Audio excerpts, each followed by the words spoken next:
कोण होणार अहमदपूर शहराचा नगराध्यक्ष? कोण होणार विजेता? जनता देणार विकासाला मत. घेऊया आढावा जनता दरबार या कार्यक्रमातून. पाहत राहा मराठवाडा लाईव्ह न्यूज, आवाज जनतेचा.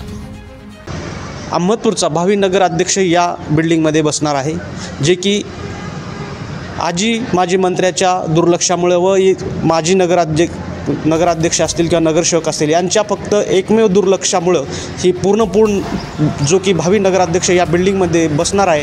आणि ह्या बिल्डिंगचं काम पूर्णपणे बोगस झालेलं आहे. आणि जनतेला अनेक दिवस झालं जनतेच्या डोळ्यामध्ये धूळफेक टाकण्याचं काम याच प्रशासनाकडून होत आहे. एकंदरीत अहमदपूर शहरामध्ये किंवा अहमदपूर तालुक्यातील जनतेला बराच आता असा घरकुल घोटाळा मोठा जाहीर झाला, जे की सर्वच माध्यमातून जाहीर करण्यात आला. जर सामान्य नागरिकांना 1-1.5-2 लाख जर घर बांधण्यासाठी देण्यात येत असतील आणि त्यातच जर सामान्य नागरिक आपलं घर उभारत असेल तर एवढं कॉन्ट्रॅक्ट दिलं या बिल्डिंगचं, त्या कॉन्ट्रॅक्टदारांनी पूर्ण एवढ्या कोट्यावधीचा निधी येऊनसुद्धा ही बिल्डिंग पूर्णपणे बोगस काम करण्यात आलं. आणि या बिल्डिंगच्या कामाकडे कोणत्याही नेत्यांनी किंवा नगरसेवकांनी, माजी मंत्र्यांनी किंवा आजी मंत्र्यांनी कोणीही या बिल्डिंगकडे लक्ष दिलं नाही.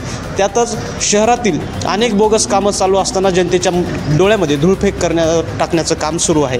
त्यामुळं येणाऱ्या निवडणुकीमध्ये एकमेव हा तुम्ही जी बिल्डिंग पाहू शकता की याच्यावरून तुम्ही ठरवू शकता की कोणाला मतदान करायचं आणि कोणाला नाही. कारण सामान्य जनतेला पूर्ण वेड्यात काढण्याचं काम या सर्व प्रशासनाकडून चालू आहे. आणि जे काही नगराध्यक्ष असतील, येणाऱ्या काळातील किंवा माजी असतील, भावी असतील, सर्व तुम्हाला येणाऱ्या काळामुळे साम दाम दंड सर्वच गोष्टीचा वापर करतील. त्यामुळं जनतेनं सतर्क राहून आपला योग्य उमेदवार निवड देणं गरजेचं आहे.